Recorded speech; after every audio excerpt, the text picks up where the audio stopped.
Buckhead, and it's time for another edition of Drive Time University. So, I've been back from India now for probably a month, and a lot of people, ask, like, well, how was India? Like, how did it go? Everything. And I always respond with pretty similar things, statements, so I just figured I would report about it in Drive Time University, and then, kind of reach out to everybody at the same time. And I did certified. It's, so I'm going out with a friend today, ski shopping. He's going to Whistler. Maybe I'll go too, who knows.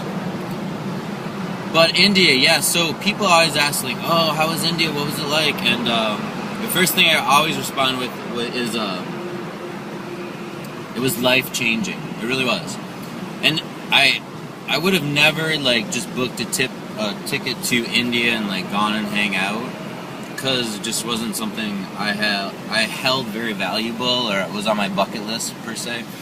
But it really was a life-changing experience. And why is that? Well, number one, the average Indian, from my understanding, lives on like $2 a day. So like very humble means. And the neat thing about that is they find a way to be super happy with so little resources. And then, here I'm driving around basically LA, Beverly Hills today, and you see people are beeping because it took 2 seconds to take off at the light. That's like a joke in LA. It's like, what is the shortest interval of time in the world? It's the amount of time it takes somebody in LA from the time that the light turns green until somebody beeps. Because they're so impatient. And you see these people driving around with, like Mercedes and Jaguars and everything else. And yet, like, they're not happy. It's like they all look miserable. And these people are living on, $2 a second or something. So, it's just neat to see people feel more with less. And then the other thing that, the other perspective that I always have, in a busy city like LA or San Francisco, New York, it's like how bad traffic is and how hard it is to get around. But like in India, you'll see roads that, are maybe half as big as this huge road here on Wilshire. But like there's 5 times as many people on that road, and they do have like a center line, but people pay no attention to that. You move wherever you have to move all throughout the whole road, both directions, just to get by.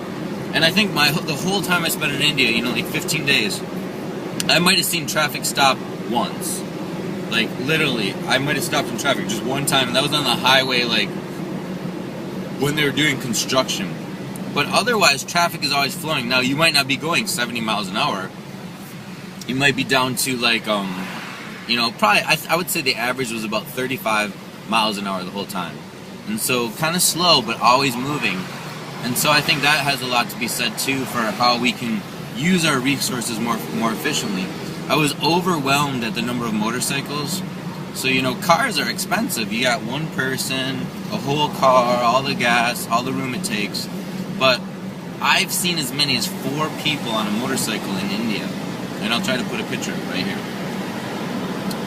But, like a whole family riding on one motorcycle. So, cheaper motorcycle, less gas, more compact, people carpooling. Like, you'll always see like two, sometimes 3 guys on one motorcycle just to go to the job or go to work. So, it was really neat. And then, other perspectives or thoughts from India, like a very spiritual place. I think I got the feeling that people tend to look inside for answers instead of outside, and that's evident like in the amount of meditation they do. And I stayed extra for an extra meditation 3-day camp, and that was amazing. And just time to, depressurize, think internally, come to grip with some feelings. One of the big things was breath. Like, a lot of times they're focusing on long, deep breaths, and they say the majority of your oxygen intake is really at the bottom of your lungs. Unless you're taking real deep breaths, like, you don't even access the most receptive areas of your lungs for the breath. So long deep breaths, and it really helped change your state and just made you more efficient at whatever you're doing. What else from India?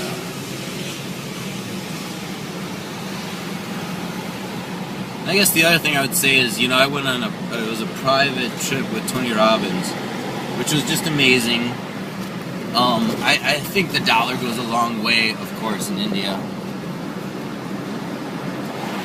But he rented 4 private jets. We went to 3 different cities,